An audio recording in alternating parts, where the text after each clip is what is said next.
Se você chegou até aqui, é porque provavelmente acompanha alguma criança em idade escolar que está aprendendo a ler e está demonstrando alguma dificuldade.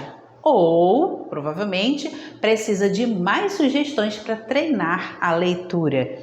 Pois espera aí, fica até o final desse vídeo que você vai aprender direitinho aqui a como produzir material, a que tipo de material pode te ajudar na prática da leitura. Olá, o meu nome é Patrícia Taranto, eu sou fonoaudióloga e orientadora familiar e nesse vídeo eu quero falar sobre prática leitora.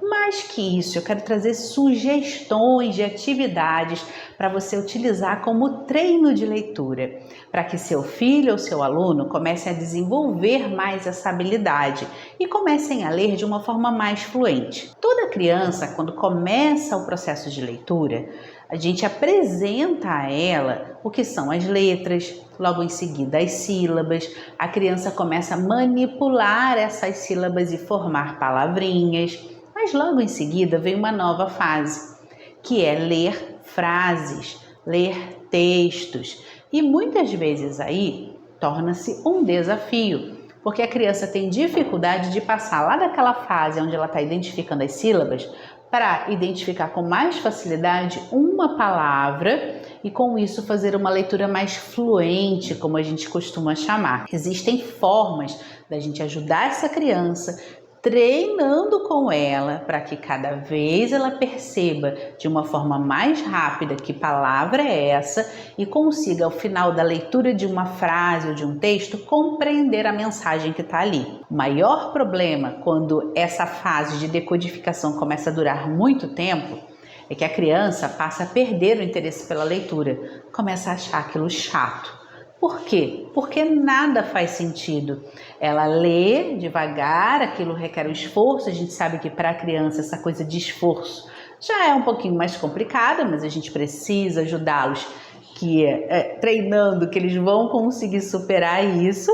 Mas, para além da questão da fortaleza, literalmente falando, a gente precisa prover tarefas, exercícios que ajudem a criança nesse treino. Como que você vai fazer? Eu tenho aqui 3 atividades principais, aliás, 4 atividades principais, que eu acho que você vai gostar muito das sugestões, você vai aplicar e eu quero que você volte para contar no comentário como foi a aplicação e também sobre a dificuldade que você encontrou. Lembrando que todo comentário pode virar mais conteúdo e eu vou conseguir te ajudar mais.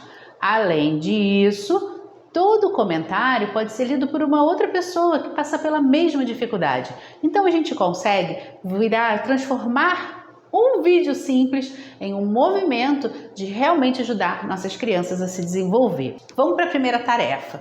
Como eu disse inicialmente, o primeiro passo é sair da silabação para entender a palavra, entender aquilo como um todo. Então, em primeiro lugar, esse repertório que é apresentado à criança, ele não é muito grande. A gente precisa treinar o grupo de palavras. Você pode categorizar esse grupo pela família que você está trabalhando. Então, é o ma, família do mã, família do bã. Então, vai trabalhar primeiro ma, mé, mi, mó, mu. Vai trabalhar a caixinha de palavras que tenham essas sílabas em posição inicial. Então, a sílaba de trabalho, ela é inicialmente apresentada para o treino de leitura, não é para alfabetizar, para o treino de fluência de leitura, como posição inicial. Essa criança pegou a fluência, já está lendo a palavrinha já com mais facilidade, você vai pegar essa sílaba e vai colocar ela em outra posição da palavra. Pode ser na segunda sílaba, pode ser na terceira sílaba. Eu vou dar um exemplo. Se eu estou treinando a família do L, o L, eu começo, por exemplo, com lago, lobo, e depois que nessa minha caixinha de palavras, e eu estou dizendo aí umas 10 palavras, 2 para cada sílaba da família do L, né, eu vou passar agora a minha sílaba de trabalho para outra casinha. Eu vou, por exemplo, apresentar essa criança cavalo, o lo está no final. Belo, o lo está no final, está na segunda sílaba, tá? Então eu caminho com essa sílaba de trabalho dentro da palavra, mas eu primeiro tenho que treinar fase a fase. Bom, você pode apresentar, além de pelo próprio grupo em si. Então, minha família de escolha, de ataque, de treino, fazer cartões em que tem a imagem e a palavrinha embaixo. Essa palavrinha ela já vai estar separadinha em cada caixinha uma sílaba. Então você vê que você começa o treino com palavras que a gente chama de palavras simples, regulares, não tem dígrafo, não tem nada muito complicado, como se fosse um pareamento de sílabas que forma palavras. É assim que a criança começa a descobrir o código. Então a gente parte do mais simples mesmo, tá? Bom, essas fichas eu estou mostrando alguns modelos para vocês. Elas são bem simples. Imagem, palavra embaixo. Cuide para que a letra, o tipo de letra, seja a letra que a criança está usando na escola. Cuide para que o tamanho seja bom, para que seja confortável a leitura, identifique com facilidade, né? E lembrando, não precisa vir com 50 palavras da mesma família, porque a criança não vai dar conta de memorizar isso tudo. E a gente não quer que ela decore em si, não é isso. Mas é que fique cada vez mais fácil que ao olhar, ela acesse a memória dela e a memória diga assim, essa palavra significa isso. Tá? Então, é um exercício de memória quando você apresenta a figura e apresenta a palavrinha embaixo. A criança faz a leitura e tem a pista da imagem e ela confere, isso que eu li é isso mesmo, né? Tá escrito lobo e é um lobo, tá? Tá escrito lago e é um lago. Então, não se preocupe se você, por exemplo, tá preocupado mesmo, né? Poxa, mas eu estou fazendo decorar as palavras. Não, você está treinando e treino requisita memória. Então eu melhorei esse acesso palavra a palavra. Você agora vai partir para a frase. E eu sempre digo que a fala e a escrita, elas expressam o nosso pensamento. Então eu preciso primeiro planejar. Para eu melhorar esse planejamento da criança, essa organização de ideias, essa pegada criativa de que faz uma frase com a palavra foca e dá aquele branco, ninguém nunca sabe fazer frase nenhuma. A criança pequena é bem assim, né? Quando eles estão aprendendo a escrever. Então a gente meio que vai empurrando as sugestões e a criança, eu gostei dessa, isso mesmo, então use essa frase, meu filho.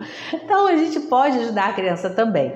Como que eu faço? Aí eu tenho as fichas, que eu chamo até assim, fichas do Era Uma Vez, que são fichas que ajudam a criança a desenvolver pequenas historinhas.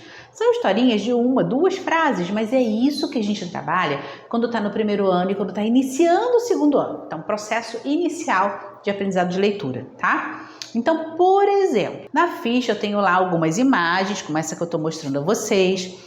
É um navio, é um pirata, um mapa, um tesouro, uma ilha e um monstro. E aí eu vou pedir para a criança falar uma breve historinha sobre as imagens que ela está vendo ali. O pirata pegou o navio dele porque ele seguiu o mapa para encontrar um tesouro. Só que no meio do caminho eles cruzaram com um polvo. O polvo prendeu o navio e eles não conseguiam chegar à ilha. Uma história, tá? Dá para ser mais simples? Dá para ser mais simples. O pirata tinha um mapa para achar um tesouro. Eles foram para a ilha, mas o polvo atacou. Dá para ser bem simples, gente, tá? Pode ser na ordem que aparece na cartinha ou não. Você pode deixar a criança livre para manipular essas palavrinhas e elas aparecerem na breve historinha que ela está criando. Por que a gente treina essas histórias mentais? Porque eu preciso planejar para conseguir me expressar. Eu preciso ter ideias para que essas ideias se tornem algo que eu vou comunicar ao outro. E eu comunico através da fala e da escrita, tá? E o treino de leitura e o treino de escrita, eles em determinado momento eles começam a se encontrar. A gente primeiro ensina essa criança, né, a ler, depois ela vai aprender a escrever. É um processo natural. Só que logo depois das atividades iniciais de consciência e memória fonológica e silábica, esses processos já começam a se encontrar. Então a gente já não trabalha mais isolado. Por isso que aqui, esse vídeo, como é para crianças que estão com alguma dificuldade, ou para aquela família, aquela prof que está querendo, sabe, dar uma energia a mais nesse treino, a gente volta a trabalhar planejamento, tá? Para depois expressar, ok? E eu tenho mais uma atividade para você também. Esse aqui é um jogo muito legal, que eu indico bastante. Uso em terapia, indico para as famílias que eu acompanho, em crianças que precisam aumentar vocabulário e em crianças que precisam melhorar a prática da leitura, tá? É o jogo Palavra Secreta. Você vai ver esse jogo na descrição aqui do vídeo também. Ele trata de cartas, um baralho, tem um tabuleiro também, mas olha, eu não uso o tabuleiro, tá? Eu uso só o baralho de cartas. Você pode criar aí também seu baralho, né? Ou adquirir o jogo, já vem pronto. Aí a característica dessas cartas é a seguinte: você vai acompanhar aqui comigo. Você tem uma palavra, outra palavra, e de cada palavra tem a sugestão de tirar um pedacinho. Coloque a criança para escrever a palavra. Coloque a criança para cortar o pedacinho que será jogado fora. Depois você une o que sobrou de um e de outro para descobrir a palavra secreta. Esse é o bacana do jogo. Eles normalmente se envolvem e gostam, tá? É um jogo que dá muito certo aqui. Mas, como eu falei que teria mais atividade, aí eu quero agora te dar o treino clássico, que é ficha de leitura, e que muito me espanta saber que a maioria das escolas com as quais eu lido, onde os meus pacientes estão matriculados, não utilizam mais essa ferramenta. E para mim esse é o grande tesouro da alfabetização. O que é a ficha de leitura? Tá? Quando eu estava me alfabetizando, e eu lembro muito desse tempo, por quê? Porque eu tenho um irmão com 1 ano de diferença. E o meu irmão teve a mesma professora, o mesmo material, a mesma escola. Então, para mim, eu tive muito acesso à informação para memorizar essa situação, esse período que eu passei na vida. Então, eu lembro de muita coisa. E nós tínhamos que escolher um cartão e levar para casa aquele cartão. E treinar como mãe em casa, porque quando chegasse na escola na segunda-feira, podia ser que a professora me sorteasse para eu ler aquilo em voz alta. Então, tinha que estar bem treinado. Aí eu lia com a minha mãe lia para mim, eu lia de novo, eu tentava ler sem falar, sem ler, sabe? Tentar memorizar um pouco para ajudar a ler melhor no dia. Enfim, dava muito certo. Então, a frase vinha acompanhada de uma caixinha de palavras. Aquelas palavras eu também aproveitava e treinava, tá?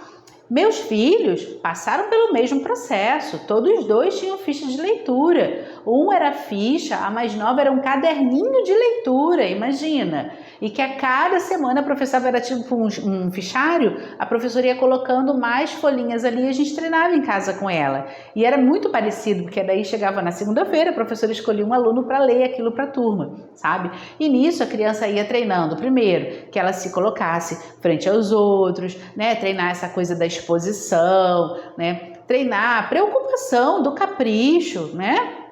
A família engajar nesse processo, enfim. Então, a dica agora é sobre a ficha de leitura. A ficha de leitura é assim, gente. Você vai colocar uma frase geradora ali, uma frase que a gente chama de simples. Você vai colocar bem evidente a família que está sendo trabalhada e, mais uma vez, a caixinha de palavras, que nada mais é que um conjunto de palavras com aquela sílaba de trabalho, tá? E aí, a cada semana, você escolhe uma família para trabalhar. Veja que todas as sugestões que eu dou aqui, elas acabam se unindo. Você pode, por exemplo, começar com as sílabas bilabiais, m, p, b, que são sempre as que eu oriento, e separar um material. Então, ficha de leitura, palavra secreta, inventar uma frase com aquela palavrinha e ler palavras isoladas. Só desse grupo. Ficou muita coisa? Uma semana é o b, segunda semana é o m, terceira semana é o p. Certo? E cuidando também, possivelmente, que as palavras de treino você misture justamente essas sílabas que foram trabalhadas nesse circuito. Você vê que em 1 mês você fechou o treino de 3 sílabas, porque daí na 4ª semana do mês você começa a misturar as sílabas que foram trabalhadas. E você pode fazer com isso um ciclo. Nós chamamos aqui no consultório por terapia de ciclos. Então é sempre quando você elege um repertório, no final você volta e faz uma fixação para que no próximo trimestre, né, daí seja um novo ciclo. tá? Eu espero que esse vídeo tenha te ajudado. A minha ideia aqui era trazer muita sugestão para vocês, sabe? Tem muito mais que eu posso trazer, mas eu quero saber se essas dicas te ajudaram e se você tem interesse em saber mais sobre esse tema. Coloca aqui nos comentários e não esquece de encaminhar esse vídeo para alguém que possa utilizar esse conteúdo. Passa lá em cima, ativa o sininho para não perder nenhuma notificação desse canal e não esqueça de me seguir nas minhas outras redes sociais. Até uma próxima!